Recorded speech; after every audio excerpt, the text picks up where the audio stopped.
back at some of our very best coverage of the Conservative Party leadership campaign.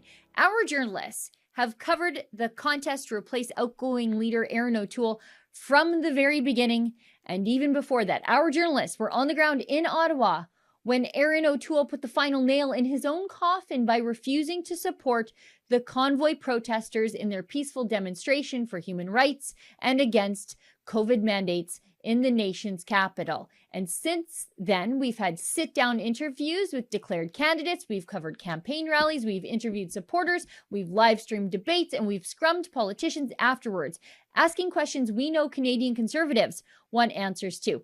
We didn't ask questions Conservatives don't care about. We asked about lockdowns, we asked about gun rights, we asked about free speech, we asked about China, supply management, and access to healthcare. Oh, and press freedom. So today, instead of our normal monologue and then interview, we'll refresh your memory on what the candidates said and did during the leadership campaign. The votes have to be in by September 6th, and then it's all over but the crying. If you don't have your mind made up, maybe today's show might help you. Okay, let's start with Ezra's sit-down interview with Conservative MP Leslyn Lewis.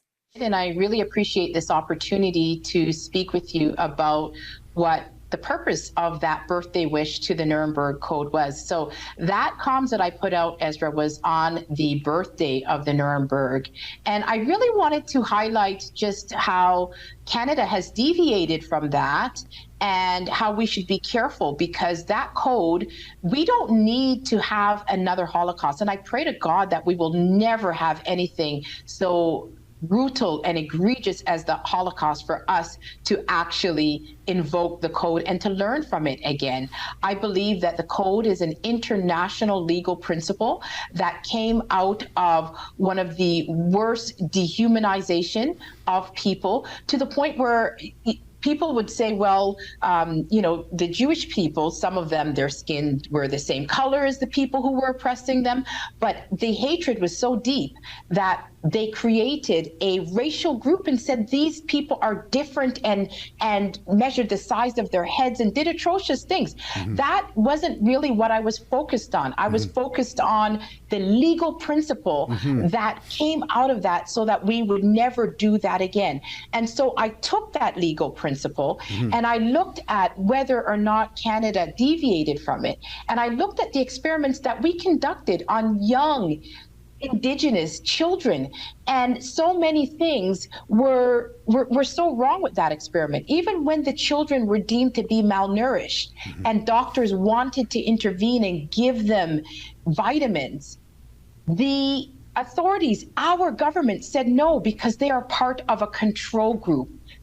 And you will ruin the experiment. So they watch these children suffer. And I wanted to highlight that. And the reason why I highlighted the two other cases is because I know that then sometimes people will go down the path of saying, oh, well, our country's so bad. No, our country is the greatest country in the world. And we learn from our mistakes. And we are not perfect. And that's why we need to analyze our history rather than tear it down.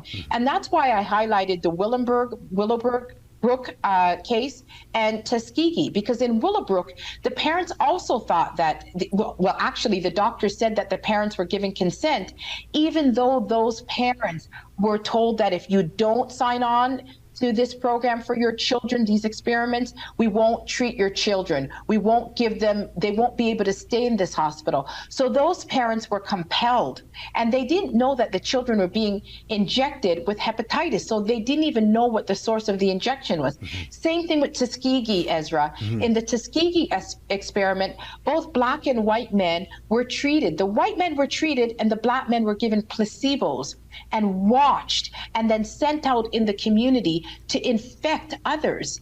And children were born with syphilis and were told, and these men suffered dramatically. And when they went to other doctors, the doctors were not permitted to treat them. They were told that they would lose their license if they treated these men, because once again, same as in Canada, they were part of a human experiment, and they were a control group, and so they could not be treated. And this is egregious, Ezra. And on the birthday of Nuremberg, I thought it was very important to highlight it. Now, a few of my supporters contacted me and said, "Oh, you didn't mention COVID," and they were very disappointed, because, to be honest with you, Ezra, the purpose of the post wasn't about COVID at that time.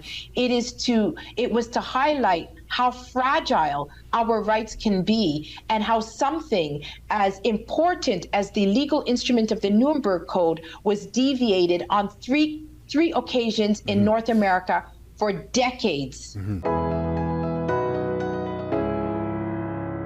What you just saw was an excerpt from my nightly show, the Ezra Levant Show. Every weekday, I do a monologue. Usually it's about half an hour. Then I interview an interesting guest, and then we read my hate mail or my fan mail, whichever is more fun. It's only available behind a paywall, though. That's how we pay our bills here at Rebel News. We don't take a dime from Justin Trudeau. But the good news is it's only $8 a month, about half the price of Netflix. And in addition to my nightly show, you also get weekly shows from 4 other friends here at Rebel News. So you're getting 36 shows a month just for $8. I think it's worth it. And even if you're not quite sure, do it anyways, because we rely on viewers like you to keep us free and independent. I promise you I'll never take a dime from Trudeau. Just go to rebelnewsplus.com and click subscribe. Thanks.